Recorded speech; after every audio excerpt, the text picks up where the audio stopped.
When JJ Reddick stepped in as head coach of the Lakers, he took one good look at the team and wondered to himself, why did they go away from what won them a title? So he's been making changes to get them back to the 2020 form. Reverting back to your championship DNA seems like a simple and obvious adjustment. However, things change so quickly in the NBA, and you've got to also adapt to the times. And the Lakers have done that too. There's been a new trend emerging around the NBA that's been changing the way teams run their offenses. The Golden State Warriors have been doing it for over a decade, but only just recently have other teams started to pick up on what it was they were doing. The Nuggets, Bucks, Kings, and now the Cavs and the Lakers do it too. And that's using their big man as an offensive hub to run their offense. Obviously, dribble handoffs are very effective, which is one of the ways this works, but it's not the only reason why it's an efficient way to run your offense. If you even go back to just 15 seasons ago, offense was created by solely point guards who controlled their teams like floor generals. However, that era has come and gone, and the reason for that has to do with floor spacing. The era of three-point shooting has overtaken the NBA, as it's almost a given nowadays in the NBA that if you're a guard, you have to be able to shoot the three ball. But as much as some bigs can shoot it as well, on average, they're never going to be as effective as a guard. And teams know this, so to counteract the lack of shooting ability, just put the ball in their hands. If your big is spotted up in the corner, he's not going to draw any defensive attention. But if he's got the ball in his hands, you can't just sag off of him because he'll make a drive to the basket, which allows for a better spaced floor for the rest of the team. The Warriors have been doing this with Draymond Green for over a decade, acting as the team's point guard, and 4 championships follow. We see Jokic do this with his unbelievable playmaking ability, but the truth is you don't have to be a one-of-a-kind talented playmaker to pull it off. Last season with the Knicks, Isaiah Hartenstein was running these dribble handoff plays in New York to great effect, and JJ Reddick wants AD to do the same, and so far it's looked great. I've thought for many years now that Anthony Davis was an underrated playmaker, and now the Lakers are finally using him in a position that's perfect. Last season there were stretches of a game where AD did not even see the ball one time, but so far this season I haven't really seen that. As here, AD tells Rui to clear out, but it's not what it looks like. As with AD on the ball, Edwards can't sag off, leaving space in the middle of the floor, and Davis finds Hachimura right there for 2. Here with the Raptors hounding Russell, he gives to AD, but D'Lo keeps moving, using the space that Davis gave him to cut backdoor for 2. Here Davis comes out to receive the ball, and just pause here. Look how much space there is in the lane just because of the fact that Edey has to go and guard Davis. And if you play, all this space leaves room for a LeBron James finish. With Anthony Davis making plays at the top, it creates miscommunications in opposing defenses. As here, the Grizzlies are so worried about somebody cutting backdoor that they leave LeBron wide open for 3. The Lakers will often start possessions like this. As here, the guard hands it off to AD to set up the offense. And here, Christie sets a go screen for AD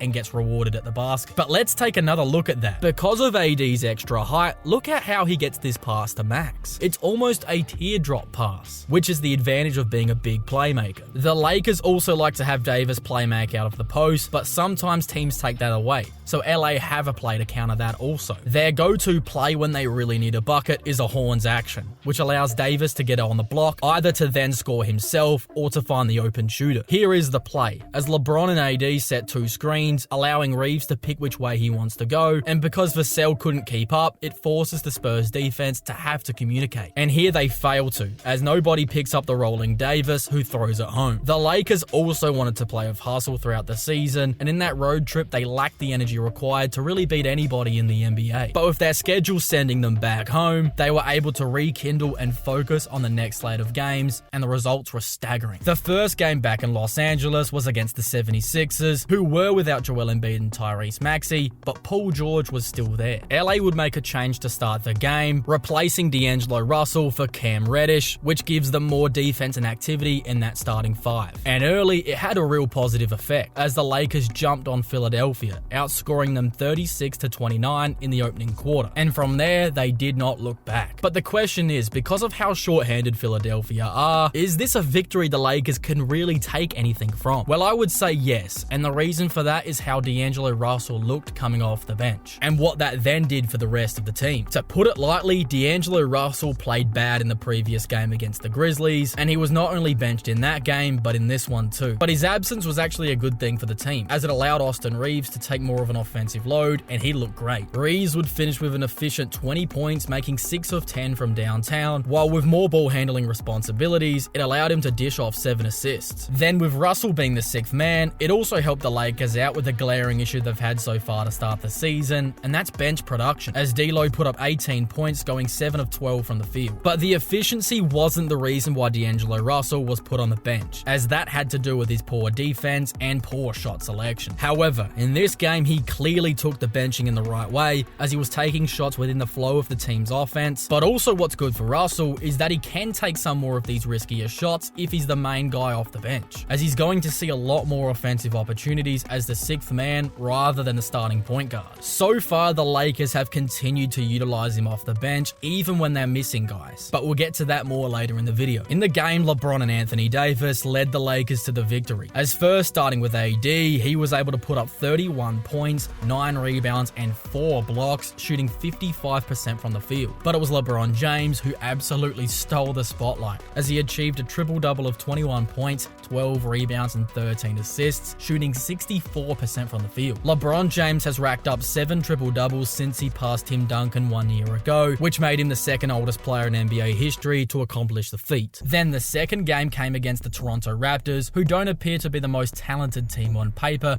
but they play very hard and nearly beat this Lakers team only a week prior on that horrible road trip. Just like the previous game, Austin Reeves thrived with more opportunities with the ball in his hands, as he finished the game with 27 points, 6 assists, and a steal on 58% shooting, leading the team in points. At times, the Lakers are using him as the focal point of their offense, as Austin Reeves over these last couple of games has really cemented himself as the number 3 option for the Lakers. However, he didn't have the overall best performance, as LeBron James made it 2 straight triple-doubles, putting up 19 points, 10 rebounds, and 16 assists, leading the Lakers to a 103-123 victory, despite Anthony Davis going down with an eye injury after only playing 25 minutes. It's worth mentioning that as well as the Raptors played, they were still without Scottie Barnes, but from a Lakers standpoint, I believe any game they can win where AD has to miss time is still a good win, and there was more to come. Despite there being no Ja Morant for the Memphis Grizzlies matchup, LeBron clearly took the previous blowout loss in Memphis personal, as he poured on 35 points, 12 rebounds, and 14 assists, dominating the Grizzlies defense, but this time he was not alone. AD would chip in 21 points, 14 rebounds, and 3 blocks, while it was the rookie Dalton Knecht who came off the bench and earned himself 31 minutes of playing time because of his elite shooting. Knecht finished the game with 19 points, shooting 5 of 5 from downtown, making 80% of his shots overall, and he was also able to pick up 3 assists and a steal. This is something that's very different about JJ Reddick to a lot of coaches in the NBA, as no matter how big or small of a role you have, if you're playing well, he'll lean on you. And what's also working in Dalton's favor is because of JJ Reddick's background as a 3-point sniper himself, as he knows how to utilize Knecht, and in the game, the Lakers were running great plays to get him open. Here he starts under the basket and receives a screen from Rui to catch and shoot with plenty of space as he knocks it down. Here he comes off the screen to receive the ball from Reeves, which is disguised as a give-and-go action, making the Grizzlies put all their attention to the driving Reeves, leaving Dalton open on the weak side for another 3. But even when the defense plays him well, he's proven he can still make plays off the bounce. Here, getting to a turnaround shot over Jay Huff. Now with the Lakers in transition and Smart coming over to Rui, Dalton gets open again, this time pulling it with confidence and knocking down another. This is why it's so important to get a young guy like Dalton Knecht going early, as they built up his confidence, and now all of a sudden you don't have to run plays for him as he's making shots like these. Despite all this going in the Lakers' favor, it was still a close game though, even without Ja Morant, as many will look at this box score and wonder why the game was so close. Well, the answer is simple, and it has to do with Memphis being used to not playing with Ja, as they did it all last season when Ja Morant was only available for 9 games. So if you're asking me if we can take anything from this game, I would say yes, but the Lakers do need more out of Austin Reeves, who only shot 5 of 14 from the field, and Gabe Vincent has been struggling all season long as he shot 0 of 6, as he was basically just doing cardio out there. For the team as a whole, turnovers were also a problem, as in the game they had 18 of them, despite making their threes at a 48% clip, as it was the turnovers that held this team back and made it a close game. But the 4th game of the winning streak was perhaps the Lakers' best effort, and we saw what it meant for the team as a whole when they're smart with the ball. The Before tip-off, JJ made another change to the starting lineup, as with no Rui Hachimura, he decided to insert Dalton Connect, who actually played a great game as a starter, but it was LeBron James who put up his 4th consecutive triple-double, which is something he's never done in his 21 seasons in the NBA. LeBron's 15, 16, and 12 on 50% shooting was incredibly important, but it wasn't all for LA,